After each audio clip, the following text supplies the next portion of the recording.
Cristiano Ronaldo, vai embora Cristiano Ronaldo, bateu, golo. Balotelli, Aguero!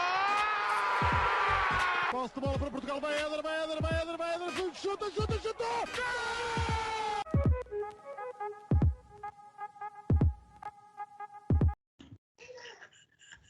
Olá, sejam muito bem-vindos a mais um episódio do podcast Espanenka. Estou acompanhado dos habituais Miguel Rocha e Rodrigo Canhoto.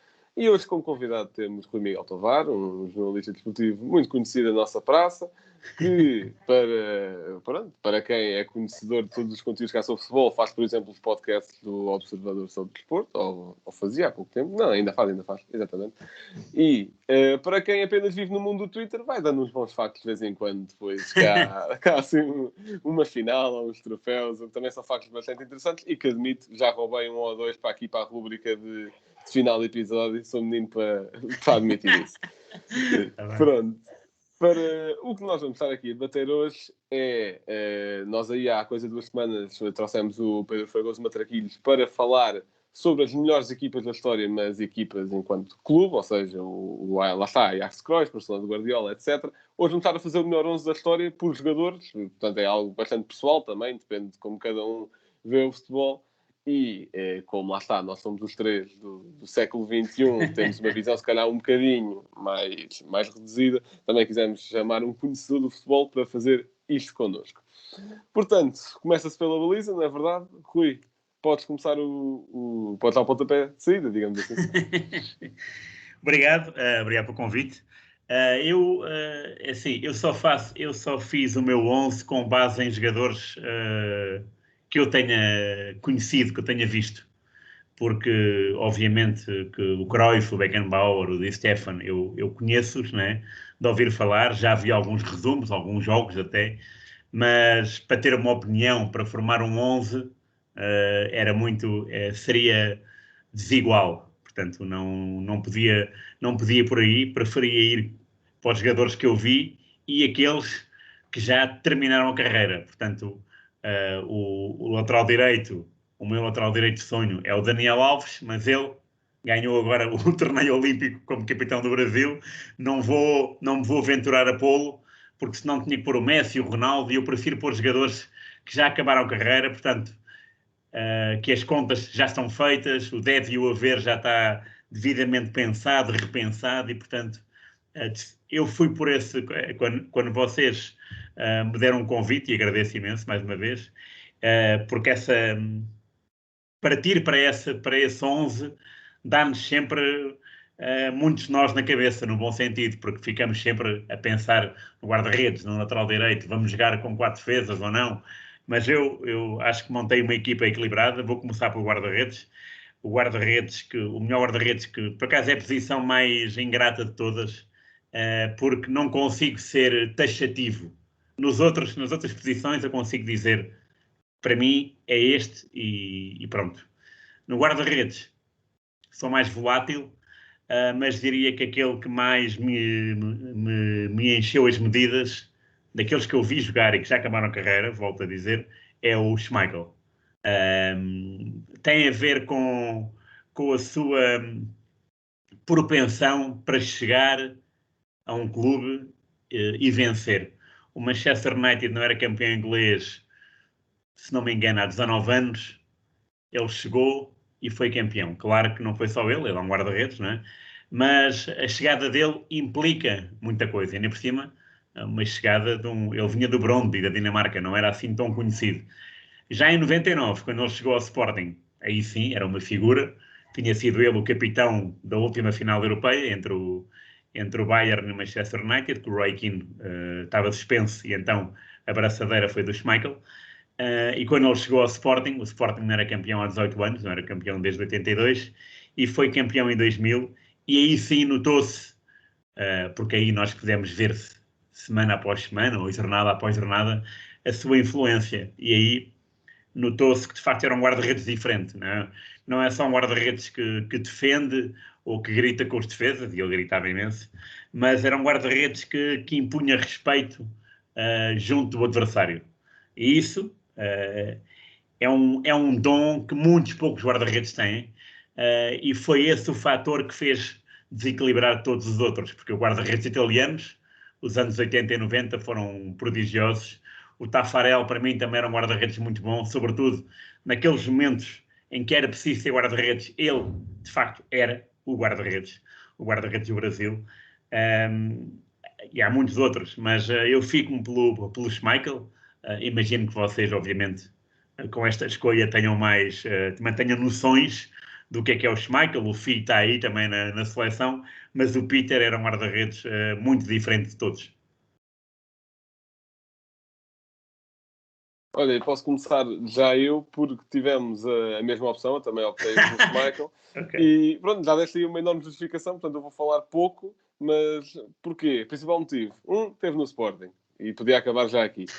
Mas também, uma coisa que me fascina também nesta história do Schmeichel é que foi ele o guarda-redes também daquela seleção da Dinamarca de 92, ganhou o Europeu. E, para além disso, foi dos poucos guarda-redes considerado jogador do ano da Premier League, em 95-96. E acho que isso também é importante referir. Portanto, Miguel, quem é que é o teu guarda-redes? Bem, também só aqui um pequeno disclaimer para nós que nascemos no século XXI. Vai ser mais difícil escolher jogadores que tínhamos visto e que já tenham acabado a carreira. Portanto, Claro. mas acho que não vai ser surpresa a minha escolha. Eu escolhi o Casillas porque, mesmo antes de vir para o Porto, e esta camisola é em homenagem a ele, foi a camisola da época em que ele chegou ao Porto. E mesmo antes de ele chegar ao Porto, ele era obviamente um ídolo. Um guarda-redes que é capitão de uma seleção que ganha o Euro, depois o Mundial e depois volta a ganhar o Euro, que ganha 3 Ligas dos Campeões. É uma coisa que marca, e depois vê-lo a chegar ao Porto com aquele estatuto também foi uma coisa que espantou toda a gente, no fundo, mesmo não só os adeptos do Porto, espantou o mundo, no fundo. E acaba por ter sido, de certa forma, ingrata a forma como ele acabou a carreira. Ficou assim uma marca mais negra nessa parte da história, mas que obviamente não apaga o que ele fez e todos os títulos que conquistou, e portanto para mim é o melhor guarda-redes da história. Rodrigo, quem é o teu guarda-redes? Bem, desde já olá a todos e mais uma vez agradecer ao Rui pela participação. Bem, tendo em conta agora os critérios que o Rui colocou, eu tive em dúvida, mas primeiro, ou seja, eu fiz basicamente 2 11, sem restrições e outro agora com estas restrições. Então, na baliza eu coloquei o único guarda-redes com uma bola de ouro, que é o Yashin, ali da União Soviética, que deu muitos problemas, daquele Dinamo Kiev muito forte, da altura dele, anos 50, por aí. Portanto, aquela boina mítica com que ele jogava, e é impressionante a alcunha que ele tinha, que acho que era o Gato Preto, e quem vê, é verdade, não com muita qualidade, os highlights dele, é impressionante a velocidade com que ele consegue ter reflexos para reagir a uma bola. Se não, de guarda-redes que eu tenha visto, eu aqui optei por Manuel Neuer, porque acho que é o guarda-redes mais completo que eu já vi. Eu já fui guarda-redes e então é incrível o que ele consegue fazer. A velocidade de reação, o posicionamento, o jogo de pés, a maneira como ele consegue até se ir a jogar. Talvez... eu digo que, para mim, aquele é o verdadeiro guarda-redes livre. Porque muitas vezes vemos o Neuer no meio campo a fintar os defesas e é impressionante. Talvez o guarda-redes mais completo. Teve aí uma fase muito conturbada em 2018, quando teve aquela grave lesão no pé. Depois os adeptos alemães quase que lhe pediram a cabeça no Mundial de 2018, quando ficaram pela fase de grupos. Mas ele superou isso e agora, aos 35 anos, voltou a ganhar uma Champions. E por isso escolhi Manuel Neuer. Muito bem. Agora posso começar pelo Miguel. Qual é que foi a tua dupla de laterais? Portanto, podemos ir assim, para não ir mesmo posição a posição, vamos dupla de laterais. Bem, isto vai ser um pouco difícil, porque digamos que a minha equipa é muito boa a atacar e não tão boa a defender. E portanto, eu não tenho bem laterais fixos, e explico já isso, porque como é que estou a jogar com 3 centrais.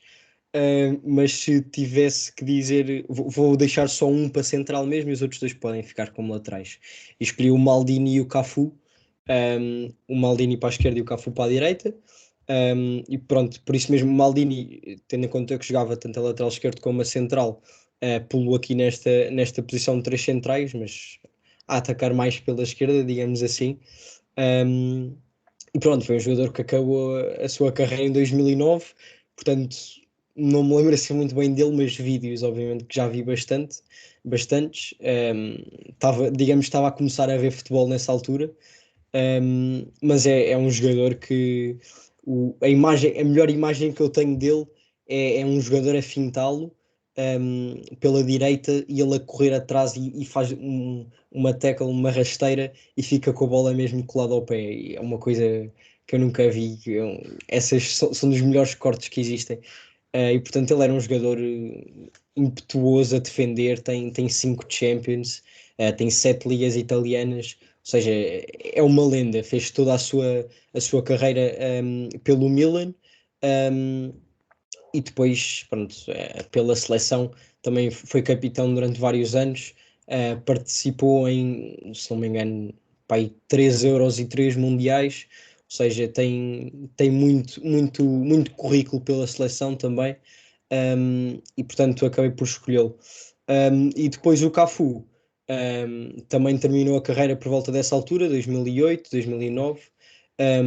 Ele também que jogou esses últimos anos no Milan, ou seja, partilhou o balneário com o Maldini, mas antes ainda passou pela Roma, onde fez também grande parte da sua carreira, principalmente nesses momentos áureos, e antes disso foi no Brasil, entre o São Paulo e o Palmeiras, principalmente. Também ganhou uma Liga dos Campeões, esta com o Maldini, 2 ligas italianas, também com o Maldini, e portanto ele pronto, já não tem euros porque é brasileiro, mas tem muitos mundiais e Copas Américas, e também diria que são certamente indiscutivelmente 2 dos melhores defesas de sempre. E portanto eu, embora não os tenha usado se calhar nas posições exatamente deles, mais o Cafu, ficam aqui nesta linha de 3 centrais. Já está a inventar praticamente. Rui, a sua dupla de centrais. A tua dupla de centrais. A minha dupla vai um pouco ao encontro. Vai um pouco ao encontro aqui, Miguel. Cafu na direita e Roberto Carlos na esquerda. Eu vou jogar com 4 defesas. Escolhi esta dupla porque sempre funcionou bem ao serviço da seleção brasileira. Já se falou aqui, de facto, o Cafu tem um histórico muito interessante, tanto no Brasil como na Europa. No Palmeiras foi um grande jogador, depois ainda teve uns meses no Saragossa, ou uma época. Depois na Roma teve muitos anos e no Milan também teve muitos anos, parece que era um jogador que nunca mais acabava. E na seleção brasileira chegou a ser capitão, foi ele que levantou a taça do pentacampeonato em 2002. Portanto, é um jogador que transmitia uma segurança defensiva como nunca vi. Poderei ter visto assim, parecido um jogador belga chamado Gerrits, que também jogou no Milan e também jogou no PSV e era do PSV que ganhou o Benfica nos penaltis na final da Taça dos Campeões de 88. Mas o Cafu, pela sua carreira quase interminável, para mim é indiscutível. E no lado oposto, Roberto Carlos, que é um deus, é um jogador que defende muito bem. Obviamente que de vez em quando tinha os seus dias maus, não é? E muitas vezes apanhava o figo naqueles Real Madrid e Barcelona e sentia algumas dificuldades, mas regra geral era um jogador que dava muito boa conta do recado na defesa e depois no ataque marcava imensos golos. E era isso que eu queria também nesta equipa. O Cafu era mais comedido na arte de marcar golos, mas era muito bom a defender e era muito bom a organizar. O Roberto Carlos era bom em tudo e era muito bom lá na frente. Portanto, o Roberto Carlos até podia funcionar como extremo, porque ele desbobinava jogo como ninguém. Claro que há outros laterais esquerdos interessantes, também há outros laterais direitos. Acabei de me lembrar do Zanetti, também que é uma figura quase interminável como o Cafu, mas eu prefiro pôr os dois brasileiros porque se eles foram campeões do mundo em 2002, acho que esta equipa ficaria sólida com eles. Muito bem, e eu vou partilhar aí contigo num lateral, que é o Roberto Carlos, mas à direita vou optar por Philipp Lahm. E posso começar por justificar esse. O que é que ele ganhou? Muita coisa. Bundesliga nunca mais acabava, Champions em 2013, Mundial em 2014. Estava na equipa do ano da UEFA em 2012, 2013, 2014. Também teve em 2006 e 2008, mas era para dizer que teve por 3 anos seguidos nessa tal equipa. E pronto, é considerado um dos melhores laterais direitos da história, dos melhores médios da história, porque ele jogava em muito sítio dentro de campo e também tem aquela estatística incrível de nunca ter levado um vermelho jogando grande parte da carreira como defesa, mesmo que fosse lateral. Acho que isso também é uma incrível estatística. Em Quanto ao termos Roberto de Carlos, posições, é muito parecido ao Kimmich agora. exato. Também fazem muitas vezes essa analogia, porque Bayern, porque alemães, porque alas meio médios, portanto, e é uma boa comparação, de facto. Acho que o Kimmich ainda tem de comer alguma sopa, mas a comparação faz sentido. Quanto ao Roberto Carlos, o que é que há para dizer? Teve na seleção da Europa da European Sports Media por 5 anos consecutivos, 2000, 2001, 2002, 2013 e 2004. Foi segundo na Bola de Ouro em 2002. Foi campeão mundial, também ganhou a Liga dos Campeões. Já agora... foi medalha de bronze em 1996 nos Jogos Olímpicos. Está a acontecer agora. E pronto, foi o que o Rui estava a dizer. Vão a defender, vão a atacar. Quem não se lembrar, mesmo que não tenha visto, quem nunca tiver visto aquele livro contra a França, acho que não é bem um adepto de futebol. E quem é que nunca tentou recriar aquele efeito e falhou miseravelmente? Mas de pé direito. Exato. Porque era um jogador único e com uma força de remate, uma potência que muitas vezes se compara a de um avançado, ou supera mesmo a de um avançado, e acho que isso também é importante destacar. Rodrigo, a tua dupla de laterais. Bem, na esquerda vou com o Rocha, vou com o Maldini, não me vou justificar, isto tendo em conta mesmo os jogadores que eu não vi, com o Maldini não apanhei o prime dele, naturalmente, e não tinha conhecimento daquilo que era a Série A quando ele acabou a carreira. Do lado direito, apesar de ainda estar a jogar, e foi a minha escolha imediata, foi Dani Alves, e acho que a justificação de 44 títulos ganhos seria o suficiente, o jogador mais titulado da história do futebol, tantos anos a jogar ao lado de Messi, e não jogou por equipas pequenas. Formação de São Paulo, que é um dos gigantes do Brasil, jogou no Sevilha, que querendo ou não é uma equipa pequena, depois vai para o Barça, joga no PSG, joga na Juve, portanto uma carreira enorme de Dani Alves. Como menções honrosas, e que poderiam entrar neste 11, Cafu para a direita e Philipp Lahm para a esquerda. Muito bem, e agora passando para os centrais, posso começar eu. E esta dupla, esta posição, a posição de central, mas que tem 2 vagas, deve ter sido a que me deu mais dificuldade em escolher para este 11. Porque tinha aqui várias opções. Dos jogadores que tivesse visto seriam claramente Sérgio Ramos e Puyol, por exemplo. Mas não decidi optar por 2 que, pronto, um que vi, mas não foi no Prime, e outro que não vi de todo. E aliás, ainda tinha outro que não vi de todo, que era Ronald Koeman, que, pelo que se sabe, lá está. Eu optei assim, tentei não optar por centrais muito ofensivos, se bem que temos aqui um que é incontornavelmente ofensivo. Portanto, a minha dupla é constituída, de um lado, por Fábio Cannavaro, que é dos poucos centrais, não sei até que ponto o único a ganhar uma bola de ouro. É o único. Pois, exatamente. A ganhar uma bola de ouro foi em 2006, ano em que também ganhou um Mundial pela Itália, por exemplo. E não há muito mais a dizer. Foi craque nas Juventus, foi craque no Real Madrid. Agora, nem sabia que era treinador, mas treina na China. Portanto, se calhar é por isso, exato, é por isso que se calhar não está tanto nos holofotes. Mas pronto, era um craque que começou a carreira no Nápoles. Também estou a ler agora, não fazia ideia. Depois, o outro central que eu escolhi, que pronto, é considerado central, mas também jogou em várias posições, é Beckenbauer, que também alterou um pouco a dinâmica da posição de central. para terem uma noção porque é que eu escolhi, é só porque ele esteve durante, então isto, fazendo contas, 12 anos consecutivos na equipa da temporada do campeonato alemão. O que não é coisa pouca. Também foi vencedor de bolas de ouro em 72 e 76, mas acho que não era exatamente como central, porque lá está, ele jogava em muito sítio. Era aquele que ele queria. Exato. Eu primeiramente tinha posto Ronald Koeman e Beckenbauer como dupla de centrais, mas para não ficar algo muito ofensivo, também decidi ir por Cannavaro, também merecia, porque aqui Beckenbauer já tratava da parte ofensiva toda. Também estou aqui a ver que numa votação acabou em terceiro lugar no melhor futebolista do século XX. Pronto, isso já é outra questão. Não sei se chegava aí, até porque há muitos avançados competentes, mas é dos melhores futebolistas de sempre, de certeza. É por isso que está aqui no meu 11. Rodrigo, a tua dupla de centrais. Exatamente igual os 4. Os 4 são exatamente iguais. Portanto, não me vou alargar.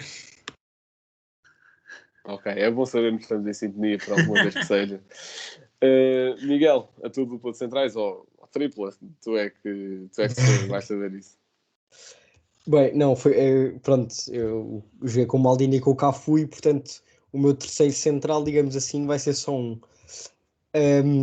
Tendo em conta que o Maldini e o Cafu poderão jogar como laterais, eu estava quase para escolher o Baresi, que era, se calhar, um central mais fixo. Mas como não o vi jogar, optei, e como o Blanco disse, nós, na nossa geração, se pensarmos os dois centrais assim, melhores da história, é logo Ramos e Puyol. Eu escolhi o Sérgio Ramos, mais porque foi um jogador que se manteve desde sempre que eu assisto futebol no topo do futebol, a ganhar Champions, a ganhar 2 euros, a ganhar o Mundial, sempre a imperial na defesa. Ele que começou a sua carreira no Sevilha e agora vamos ver como é que as coisas correm no Paris Saint-Germain. Mas ele teve 15 anos no Real Madrid, sempre a fazer mais de 40 jogos por época. Teve mais de 10 vezes no melhor 11 da temporada. E portanto, na nossa geração é aquele jogador que nós nos habituámos a ver sempre a defender como ninguém. Claro que tinha, digamos que as suas agressividades durante o jogo, mas que isso faz parte da personalidade do jogador. E sabemos também que depois fora do campo, Sérgio Ramos é uma pessoa diferente e se calhar vai-se poder confirmar agora se o Messi se juntar ao PSG e eles forem os dois colegas de equipa. Exato, isso. Eu vou muito gostar de ver vídeos backstage desses treinos. Mas, Rui, a tua dupla de centrais? A minha dupla de centrais pertence... os laterais escolhi como se fossem irmãos, não é? Cafu e Roberto Carlos. E aqui os centrais também. Baresi, adorei vê-lo jogar. A minha equipa preferida internacional é o Milan. Cresci com esse Milan do Baresi, porque no fundo não seria o jogador mais importante do Milan, e já lá vamos, daqui a nada, mas era um jogador muito, muito, muito, muito fiável, como poucos, e um jogador muito, muito gentleman. Quando era expulso era por um agarrão, nunca o via protestar de uma forma escandalosa, sempre foi um rapaz calmíssimo. É de recordar que no Mundial de 94, que a Itália perdeu com o Brasil nos penaltis nos Estados Unidos, o Baresi tinha sido operado poucos dias antes da competição. Mesmo assim chegou a final essa que teve que lidar com o Romário e com o Bebeto, e safou-se muito bem. Era um jogador incrível. E ao seu lado vou escolher um homem que já foi aqui falado muitas vezes, é o Maldini. Eu gosto de Maldini a lateral, mas entre um lateral que corra e marca golos e outro que seja menos efusivo, preferi o Roberto Carlos. E como o Maldini era tão bom central como o lateral esquerdo, acho que fiz bem as contas. E como o Maldini fala a mesma língua do país e a língua do futebol que o Baresi, acho que os dois entendiam-se muito bem e complementavam-se, até porque têm na cabeça o chip do Milan, o chip da seleção italiana. Os dois foram capitães, portanto, os dois tinham uma força mental muito grande e também foi com essa força que teve a base do grande Milan, que dominou do final dos anos 80 até ao início do século XXI. Só a partir de 2010, 2011 é que o Milan, de facto, se afastou.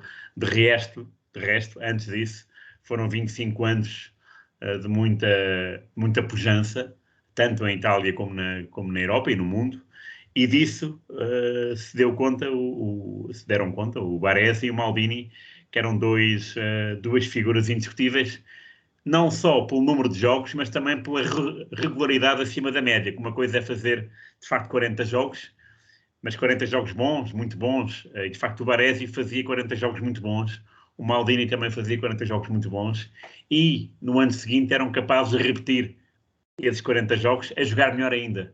E então, na base da escolha, teve isso, teve a regularidade e o aspecto profissional do jogar futebol. Eram dois jogadores muito educados que iam à bola, não eram arruaceiros, porque há muitos defesas. Eu adoro o Sérgio Ramos, mesmo, adoro, mas pá, às vezes fico a olhar para aquilo, pá, calma, né?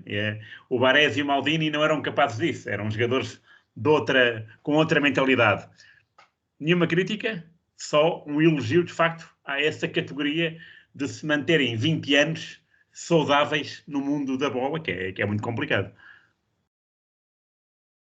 E aquele corte que eu falava há pouco do Maldini é mesmo um exemplo disso. Ele tocava apenas na bola e ficava com ela. Exatamente, é verdade. Exato. Portanto, eu, com base aqui nas escolhas da defesa, eu tenho a impressão, pronto, vocês também estão a tentar escolher alguns jogadores que tenham jogado juntos para fazer alguma química. Eu tenho a impressão que mesmo que os meus jogadores sejam dos melhores da história, eu acho que se os pudessem em campo a jogarem uma final, levavam 5, porque nunca jogaram uns com os outros e nem se conhecem em campo. Mas pronto, isto agora do meio campo à frente vai ser um bocadinho mais complicado de fazer duplas posições, porque eu estou a ver que temos formações diferentes e aqui umas coisas táticas que só nós é que percebemos, só funciona na nossa cabeça. Mas pronto, Miguel, as tuas opções para o meio campo, não sei como é que estás a jogar, mas pronto. O que for extremo / médio ala, já lá vamos, mas o que for meio campo centro agora.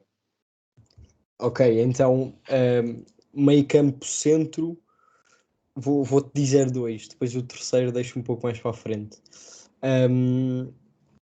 Escolhi Pirlo e Xavi, 2 jogadores que eu vi jogar. Pirlo está provavelmente no meu top 3 jogadores favoritos de sempre, portanto, com a qualidade que ele tinha de entrar aqui para mim. Foi um jogador que apenas acabou a carreira em 2017, mesmo tendo acabado nos Estados Unidos, mas antes disso teve uma carreira recheada, principalmente no Milan, mas também depois daqueles cerca de 4, 5 anos na Juventus, em que acaba também, de certa forma, mal a chegar àquela final de Champions contra o Barcelona, que acabou por perder. Mas ainda assim ganhou 2 Ligas dos Campeões e, portanto, não ficou com um desgosto tão mau, para não falar, claro, do Campeonato do Mundo que ganha com a Itália. E, portanto, faz aqui este par com Xavi, que pronto, é o cérebro daquele Barcelona de Guardiola, é ele, Iniesta e Messi. Ele que é da formação do Barcelona, teve 20 anos no Barcelona, a contar com anos de formação, acabou também a carreira fora, no Qatar, mas ainda assim esteve no topo. Saiu ao mesmo tempo do que o Pirlo da Juventus. Ele do Barcelona em 2015 jogaram aquela final um contra o outro, e depois obviamente que em termos de títulos é neste caso o mesmo do que aquele do que o Ramos e o Casillas, o campeonato do mundo e os 2 campeonatos da Europa, mas neste caso 4 Ligas dos Campeões, as mesmas que Sérgio Ramos, uma a mais do que Casillas, todas elas conquistadas com o Barcelona. Foi um jogador que ficou para a história do tiki-taka. Não pus o Iniesta, mas podia também ter posto. São dois jogadores que são quase gêmeos, se calhar não tanto em termos de posições e de características, mas são dois jogadores que nós pensamos num e pensamos no outro automaticamente, porque jogaram juntos mais de 15 anos tanto no Barcelona como na seleção. E portanto podia ter posto um dos dois, optei pelo Xavi, mais por uma questão pessoal, e pelo Pirlo, também por uma questão pessoal. Rodrigo, o teu meio campo mais para o centro. Bem, o meu meio campo é altamente ofensivo, até porque não tenho nenhum 6 de raiz. Bem, o meu primeiro médio,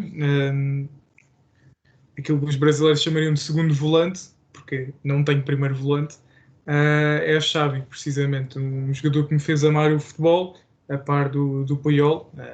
Pronto. É aqueles que ouvem regularmente o podcast sabem que é a minha segunda equipa ao Barcelona. E ver estes dois jogadores que são símbolos do clube ajudou-me imenso a amar futebol. Portanto, Xavi fica aqui, independentemente das épocas, ou seja, fica sempre. É o único jogador ao qual não tem alteração. Portanto, o Xavi fica. E depois, mais à frente, Maradona. Acho que é um jogador que respirava o futebol e não só. Mas é impressionante. Aquilo que o Maradona fazia, impressionante. Muita gente aqui que ouve acha que eu sou um hater de Maradona. Não, simplesmente não o meto no top 5 de sempre. E quem quiser ouvir tem esse episódio. Era um gênio, claro que sim. Mas houve também um bocado de falta de títulos na sua carreira, portanto não posso colocar nesse top 5. Depois ao lado dele, aquilo que para mim é o gênio da tática e professor de Pep Guardiola, Cruyff, naturalmente.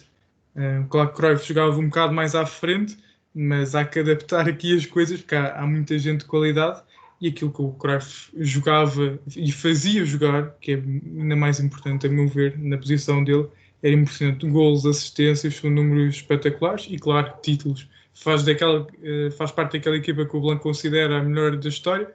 Lá está, o Ajax de Cruyff, e portanto esse Ajax completamente demolidor. Tirando estes, se formos falar mais deste século XXI, tenho Xavi, Iniesta, ainda pensei nos Schweinsteiger, Lampard e Gerrard, mas Iniesta, e depois um bocadinho mais à frente, claro, Kaká. Rodrigo sempre muito fã do Kaká. Rui, o teu meio campo. O meu meio campo, eu vou jogar em 4-3-3, portanto vou já dizer o meu meio campo. No 6, posição 6, estive indeciso entre o Rijkaard e o Redondo. O Rijkaard era do Milan e da Holanda, que são as duas, é a minha equipa e a minha seleção preferida de sempre. Ainda hoje, quando alguma competição começa, eu puxo pela Holanda e às vezes penso, mas onde é que está o Rijkaard e Van Basten? Mas continuo a puxar por eles desde 88, é uma paranoia. Mas o Rijkaard era um jogador fantástico e quando há bocado falava do grande Milan dos anos 80, eu acho que o Rijkaard era o jogador mais importante, embora houvesse Baresi e embora houvesse Van Basten, e isto seguindo a espinha dorsal. Mas o Rijkaard era de facto a fonte do equilíbrio. Se ele não estivesse lá, não quer dizer que o Milan não ganhasse, mas se ele não estivesse lá de uma forma constante, o Milan quebrava, porque ele era de facto o elo de ligação. Era um jogador que fazia um lugar de defesa na perfeição, mas ele era médio e ia muitas vezes lá à frente. Tanto assim é que é ele que marca o golo ao Benfica na final da Taça dos Campeões em 90, Milan 1, Benfica 0. Portanto, era um jogador que se aventurava muito bem lá na frente, era um jogador que se complementava como terceiro central na perfeição e depois era um médio, o número 6, divinal. O Redondo também era divinal, tinha um toque de bola muito esquisito, muito elegante, mas lá está, não tinha tantos atributos como o Rijkaard, e então entre um e outro, entre os dois R's, preferi ficar com o Rijkaard. Um pouco mais à frente, um jogador que eu sempre adorei, Lothar Matthäus, do Inter, da Alemanha. O que ele fez no Mundial 90 foi extraordinário. O que ele fez no Bayern, tanto antes desse Mundial 90 como depois, que ele teve 2 vezes, também foi fora de série. acabou a carreira em 2000, o último jogo internacional dele pela seleção é o tal do hat-trick do Sérgio Conceição, no Euro 2000, mas para trás tem uma carreira muito vistosa. Foi campeão europeu, foi campeão mundial em 80 e 90, era o capitão da seleção em 90, era um jogador extraordinário, com uma potência física fora do comum, e notava-se às vezes os remates dele de muito longe. As bolas ainda não eram estas bolas que se desviam, eram bolas mais pesadas e mais direitas aos guarda-redes. Muitas vezes os remates dele, a bola seguia sempre a mesma trajetória e não descia. Era um remate assim. Só descia depois de passar a linha de golo. Ele rematava muitas vezes fora da área. Era um jogador que tinha esse atributo, um remate fortíssimo. E depois, um pouco mais à frente, e porque o Lothar Matthäus jogou a livre, portanto acabou a carreira a livre, mas era 10 e 8, foi muitas vezes 8. Eu aqui jogaria com o Rijkaard a 6, o Matthäus a 8 e a 10 o Maradona. Maradona, sei lá, nos meus primeiros 30 anos de vida, o Maradona era uma figura que eu gostava, mas não idolatrava. Mas depois comecei a perceber e a ver muitos mais comentários, porque entretanto também meteu-se o YouTube e começou a haver uma avalanche de vídeos e de coisas nunca vistas. E o Maradona chamou-me muito mais ao sentimento do que qualquer outro jogador, até mais do que o meu ídolo Van Basten, porque o Maradona era maltratado em campo constantemente. Ele em Itália sofria uma média de 15 faltas por jogo. 15 faltas é muito. Se analisarmos que, por exemplo, o Ronaldo em Itália, o Cristiano Ronaldo em Itália, o máximo que atingiu foi 7, uma vez com o Inter, e essas faltas com o Inter foram muito do agarrão, do puxão da camisola. Portanto, não eram faltas viris, não eram faltas de ir à canela. O Maradona sofria imenso e era um sobredotado. Como jogador, sentimento é aquilo que mais me puxou, sem dúvida. E depois, pronto, lá está. A história dele está muito ligada ao título da Argentina, 86, e, claro, aos 2 títulos do Nápoles. E é curioso quando vemos que o Nápoles é a única equipa do Sul a ganhar um título de campeão italiano, porque a Itália, de facto, está muito bem dividida, tal como Portugal, não é? Tem o centro e o norte, depois o sul nunca foi campeão de nada, mas o Nápoles foi campeão 2 vezes com ele, em 87 e 90, e de facto não foi com ele, foi por obra dele. Ele, de facto, não era mais ele era o jogador mais importante. E isso notou-se no Mundial do México 86, também se notou da conta-gotas no Mundial 90 e até no Mundial 94. E isso só explica, de facto, uma tendência gigante que ele tinha para se assumir nos grandes jogos. Era incrível.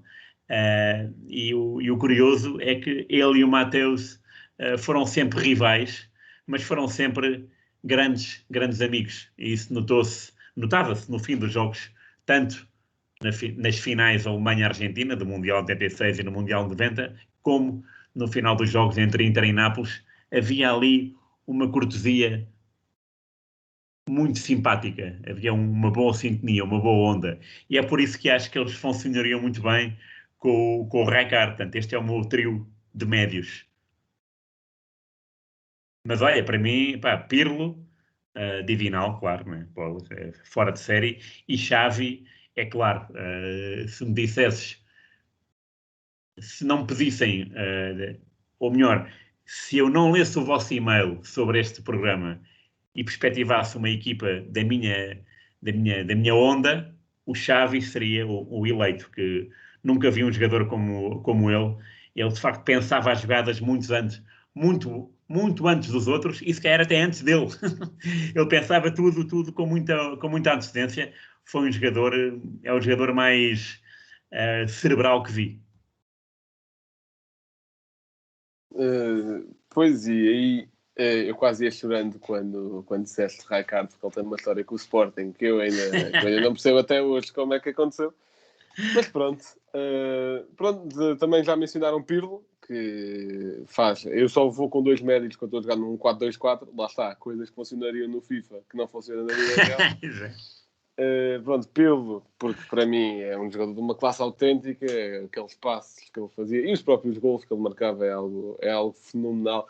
Eu acho que o Pilvo tem uma capacidade incrível de ser dos poucos jogadores que eu conheço, cujo um dos lances mais conhecidos não é nem um gol, nem uma assistência, nem um passe, é mesmo um livre falhado, que foi no Mundial 2014, que a bola dá uma curva e vai à barra. Acho que esse é capaz de ser um dos maiores crimes do futebol, é essa bola ir à barra, por se aquilo fosse gol, entraria para os melhores gols da história, de certeza.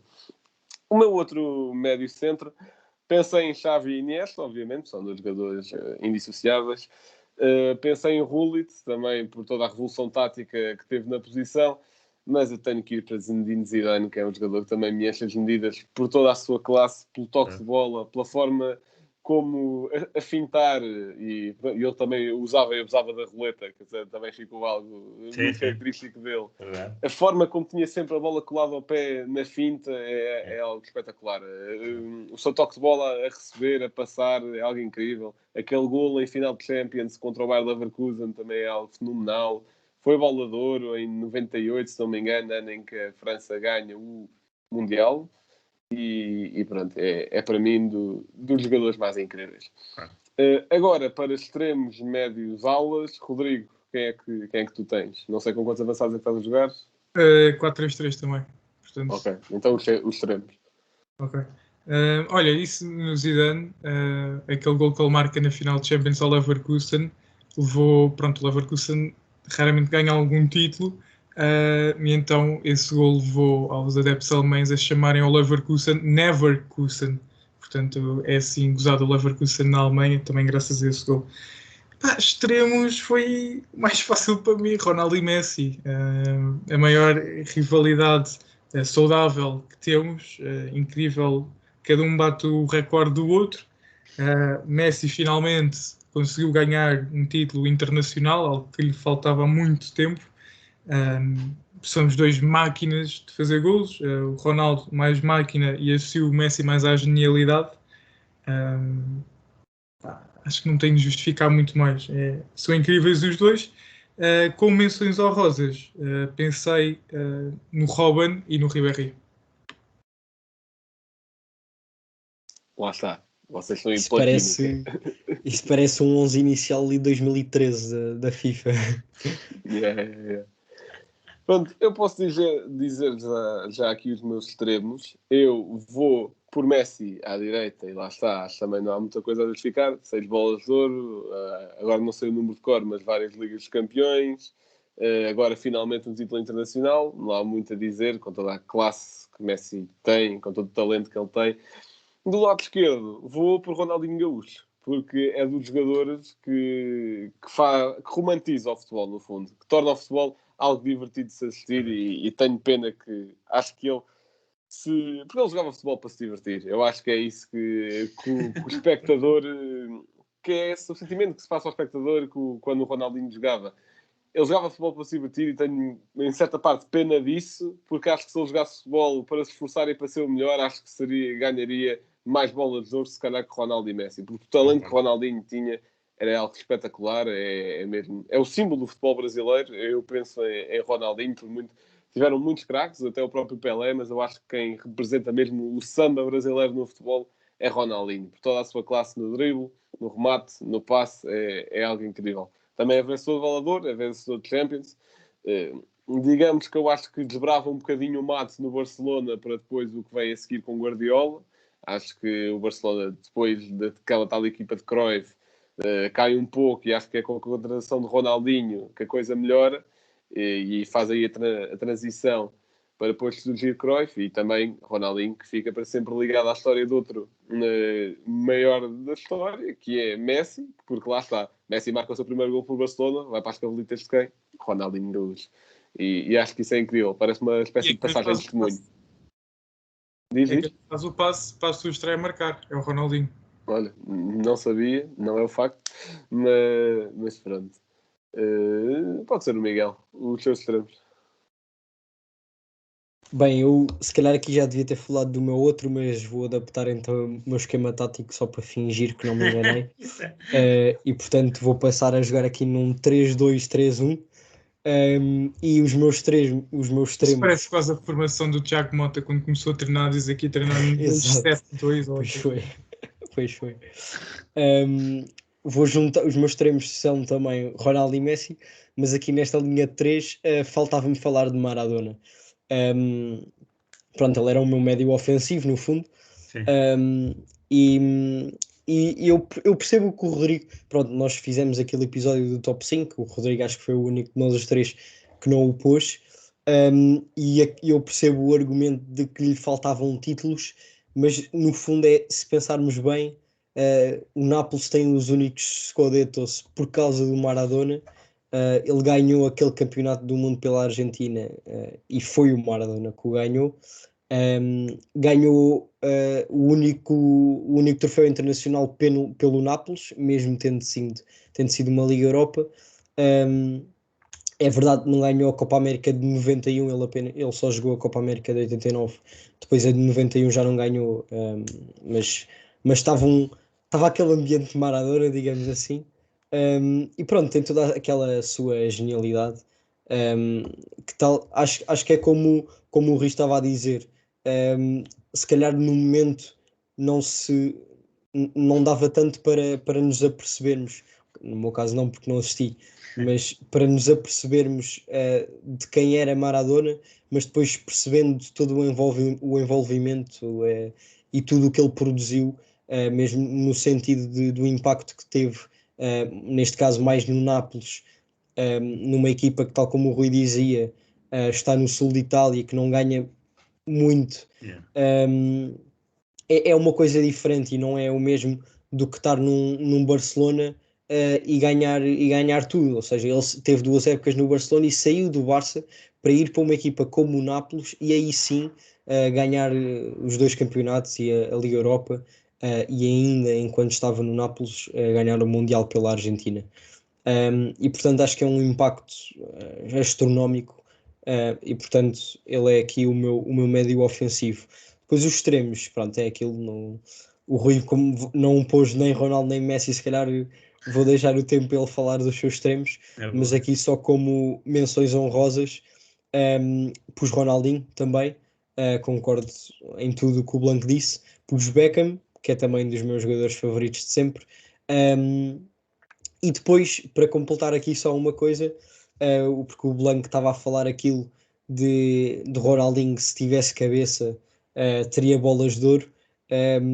Eu vou acrescentar aqui nas minhas menções honrosas, que no fundo nem faz parte delas, mas Neymar, porque acho que, tal como Ronaldinho, se quisesse, poderia estar num nível completamente diferente do que está. Tal como Ronaldinho, não sei se tem o mesmo talento que ele ou não, eu diria que sim, mas poderia estar num nível completamente diferente que não está, e portanto fica aqui também nestas menções. Lá está, são esses seis que me levam a não colocá-los lá.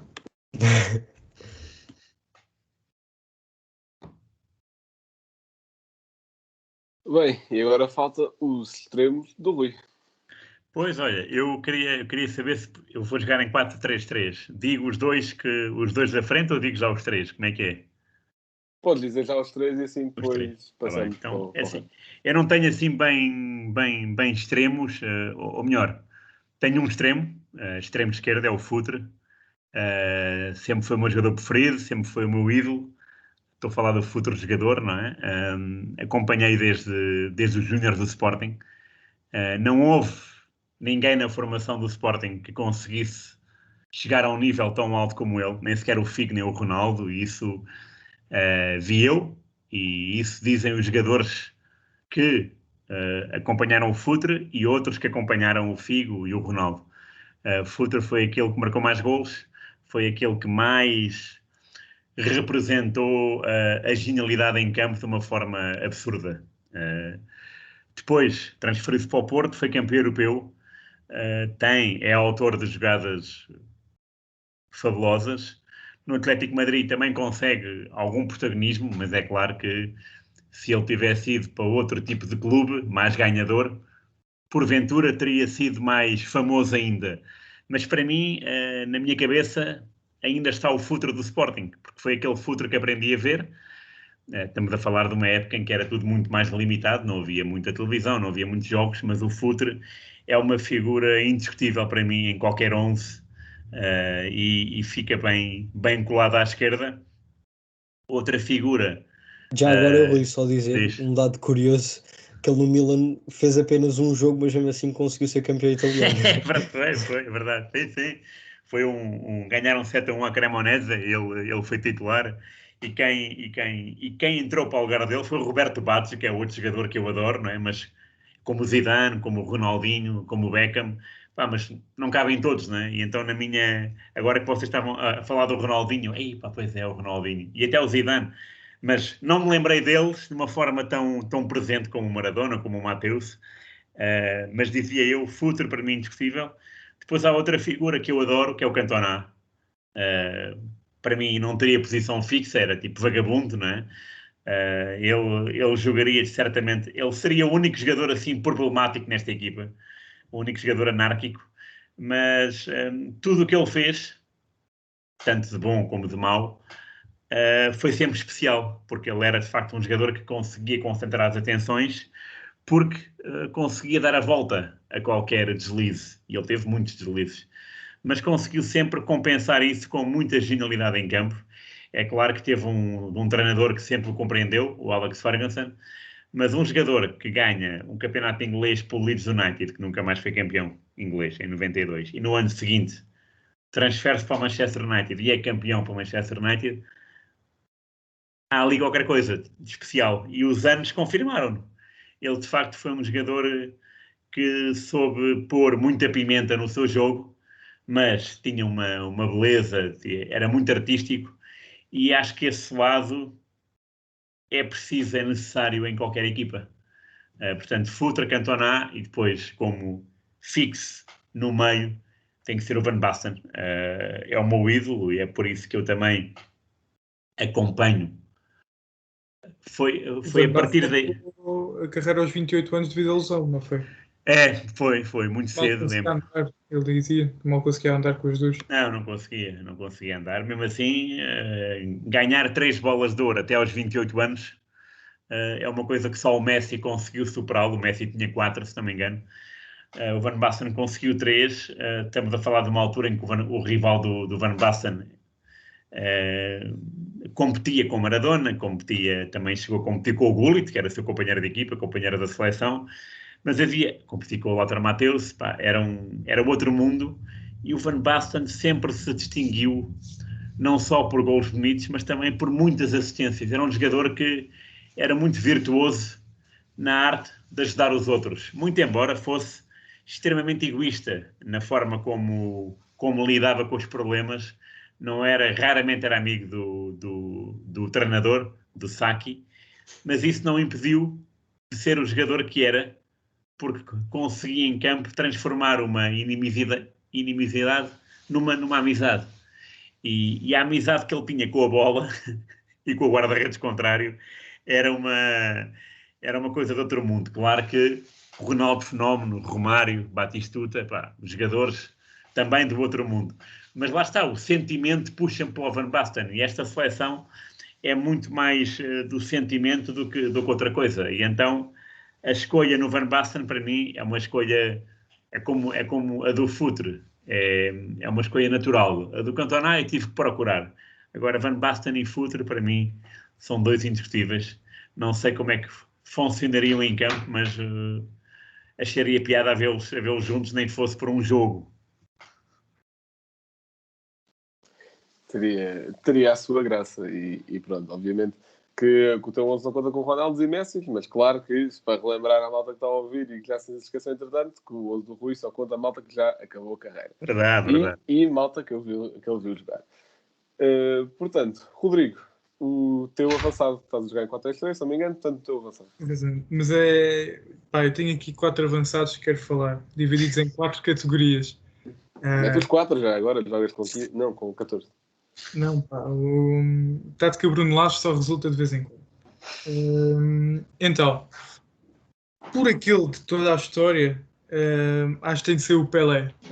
Calma que ele acabou de marcar um gol no FIFA, portanto mais um gol para ele. Mas, os gols que o Pelé marcou é impressionante. Nenhum jogador tinha a qualidade dele naquela altura. Havia grandes nomes também que jogaram ao mesmo tempo que ele, o próprio Garrincha, que jogaram juntos em mundiais, o próprio Eusébio também lhe fazia-lhe sombra, mas o Pelé era o Pelé, lá está. Depois, que eu vi jogar e já se reformou.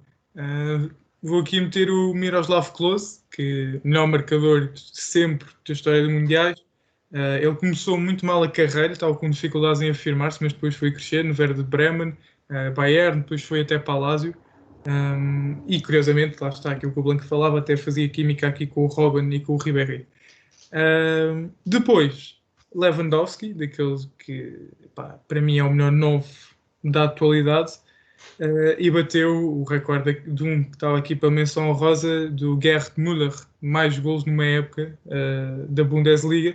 Se não me engano, o Lewandowski marcou 42, o que é astronómico. Só não bateu o recorde do Messi, dos 52 golos numa época. Mas é impressionante o que o Lewandowski faz. E lá está, cada vez vemos mais os jogadores, já depois dos 30 anos, a conseguirem bater recordes. Ronaldo, Messi, Lewandowski. E então, se eu daqui tivesse de escolher um para a minha equipa, eu escolhia Lewandowski, porque faz gols de qualquer lado e de qualquer maneira. E exemplo disso é aquele póquer, exato, que ele marca, não, Manita, que ele marca ao Wolfsburg em 9 minutos. Sim, sim. 5 segundos era Em bom. 5 segundos, exato, é isso. Miguel, o teu avançado ou avançados? Sim, é só um que falta. Pode ser avançado ou falso 9, como quiserem. É o Cruyff. Lá está. Também não vi jogar. Mas, se vou ser sincero, comecei a investigar mais sobre ele e a dar-lhe mais atenção depois dele morrer. Sinceramente. Mas foi um jogador que... Até porque foi ele que inspirou, se calhar, aquela equipa que nos fez, a nós, de certeza que muitos da nossa geração, a começar a gostar de futebol, que foi aquele Barcelona do Guardiola, e perceber que foi dele que Guardiola foi buscar muita coisa, que aprendeu, claro, quando o Cruyff treinava o Barcelona. Foi interessante perceber. E também acho que, tal como o Maradona, o impacto que o Cruyff teve em equipas que não são assim tão reconhecidas a nível internacional ou até mesmo nacional. A nível nacional, se calhar do Cruyff um pouco menos, porque jogou no Ajax, que é claramente a melhor da Holanda, e no Barcelona. Mas ainda assim, a nível internacional, o Cruyff fez com que o Ajax ganhasse 3 Champions seguidas, que é uma coisa que obviamente que agora não nos caberia na cabeça. E portanto, ver um jogador a ter esse impacto numa equipa é algo que é extraordinário, obviamente. E claro que o Cruyff tinha jogadores com ele que também faziam a diferença, mas ele era a base daquela equipa e defrontou-se com equipas que naquela altura do início dos anos 70 também eram bastante fortes. E portanto, pelo que conseguiu mudar em certas equipas e pelo legado que deixou, não só está neste 11 como no top 5 de melhores de sempre para mim. E portanto não podia deixar de pôr neste 11. Depois, como menções honrosas, Ronaldo Fenómeno, que foi aquele jogador que eu se calhar ouvi mais histórias de ser do que é que ele poderia ter alcançado e não alcançou, devido a todas as lesões, que teve, e mesmo com essas lesões todas ainda consegue ganhar 2 campeonatos do mundo e ligas e 2 bolas de ouro e tudo o que havia mais para ganhar. Ele ganhou quase tudo, e portanto nesse aspecto acaba por ser surpreendente, tendo em conta que ele ali, principalmente naquela passagem, os últimos anos de Inter e primeiros de Real Madrid, a quantidade de lesões que ele teve em que rebentou o joelho ali pelos anos 2000, se não me engano, e mesmo assim ainda conseguiu jogar há alguns anos num bom nível. Embora acredito que ele pudesse ter chegado a um ainda superior se não tivesse tido esse tipo de lesões. E é isso. Pronto, e agora para terminarmos os nossos 11, vou dizer a minha dupla de avançados, num 11 que vai chocar, para chocar muita gente, não conta com nem Maradona nem Pelé, porque pelo menos estas duas vagas de jogadores que eu vou dizer seriam jogadores que estariam, estariam assegurados neste 11 independentemente dos outros 9 que eu pudesse jogar. Seriam estes dois mais 9 completamente. Portanto, vou dizer Ronaldo, porque foi é para mim o melhor jogador da história, porque é o melhor jogador que eu já vi jogar futebol e pronto, e por todos os recordes que ele bate, cada semana bate um novo, praticamente, é o melhor jogador da história de futebol, tem um faro a golo incomparável, uma dedicação que mais ninguém tem e pronto. E é formado no Sporting, mais um argumento importante. E outro foi o que o Rocha acabou de mencionar, que é Cruyff, que pronto, nunca vi jogar, para muita pena minha, mas acho que levar uma equipa... Porque lá está, nós falamos daquele Ajax, não falamos do treinador. Eu no último episódio, naquele episódio em que falámos das melhores equipas, eu disse o nome do treinador. Já não me lembro. Não falamos mais num colega de equipa, porque não sabemos score. Falamos de Cruyff, porque aquele jogador levou de 65 a 73 o Ajax a 8 campeonatos holandeses e de 70 a 73 a 4 finais de Liga dos Campeões, sendo que 3 ganharam.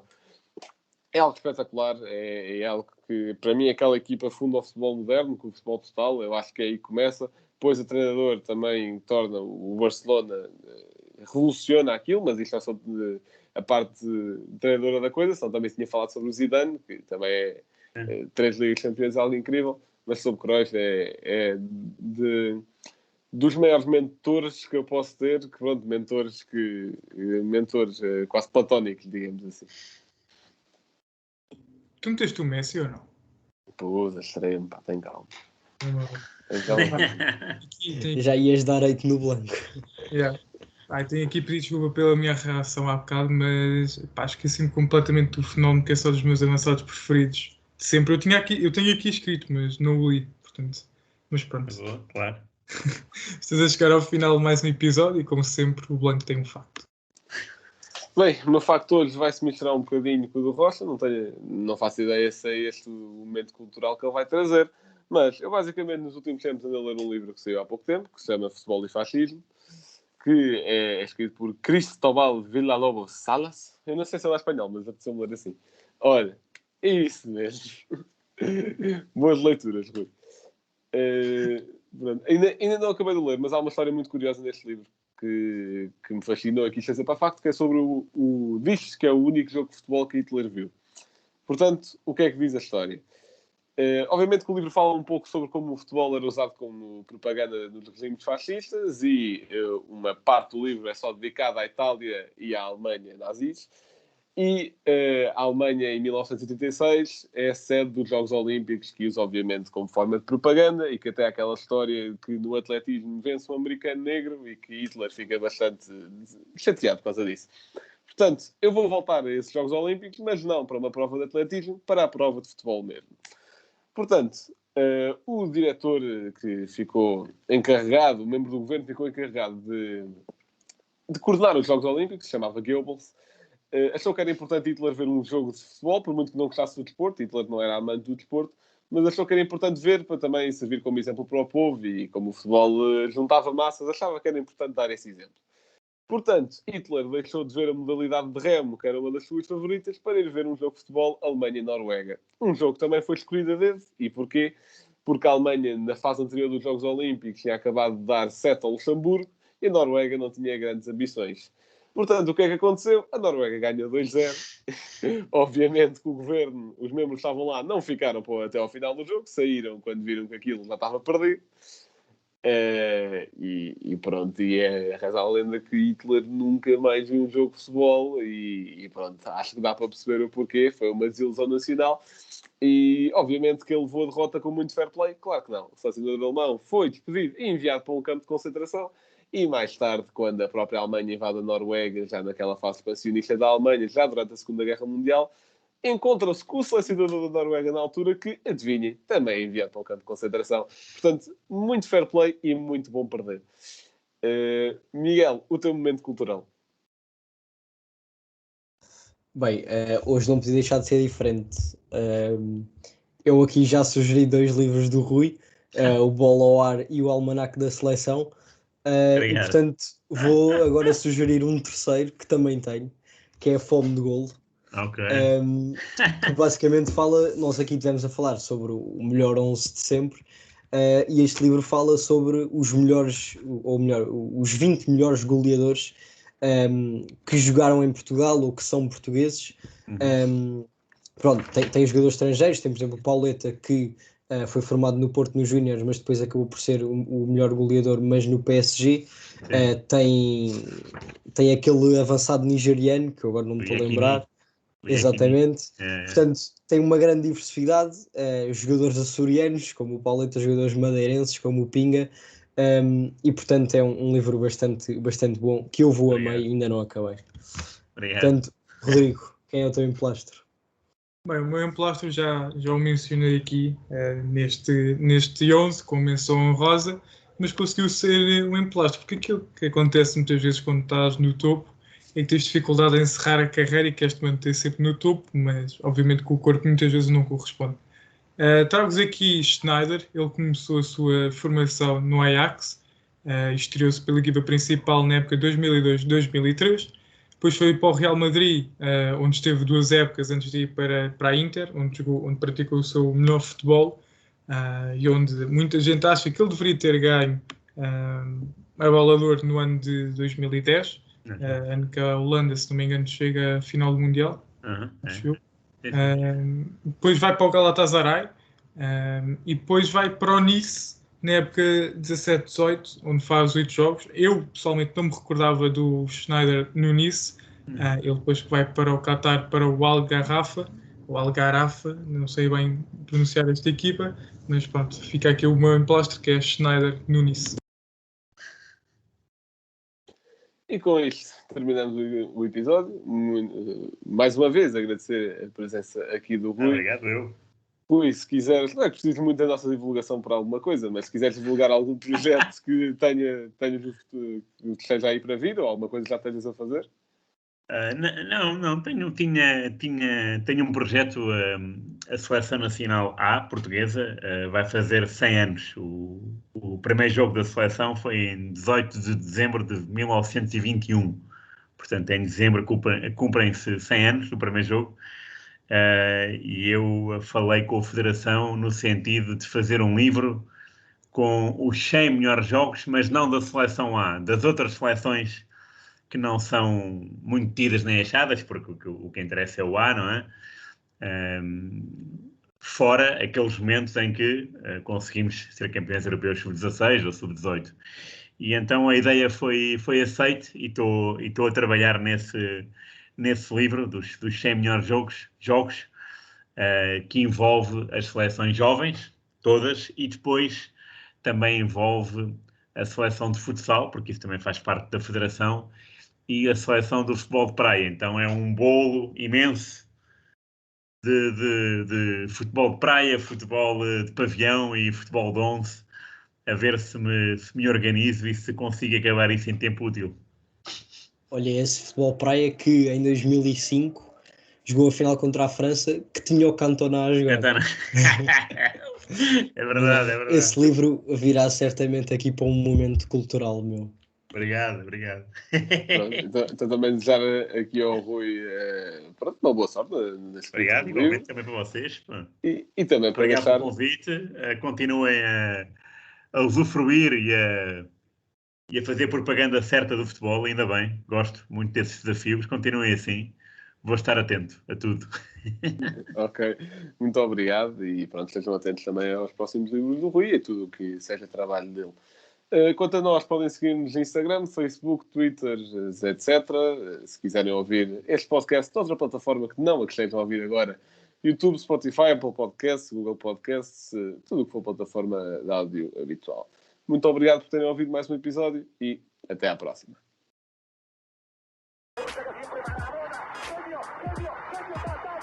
Liverpool 3-0. Corner taken quickly, Origi! Está jogado Cristiano Ronaldo. Vai para Cristiano Ronaldo. Mete. Bateu. Golo. Balotelli, Aguero! Posse de bola para Portugal. Vai Éder. Chuta. Gol!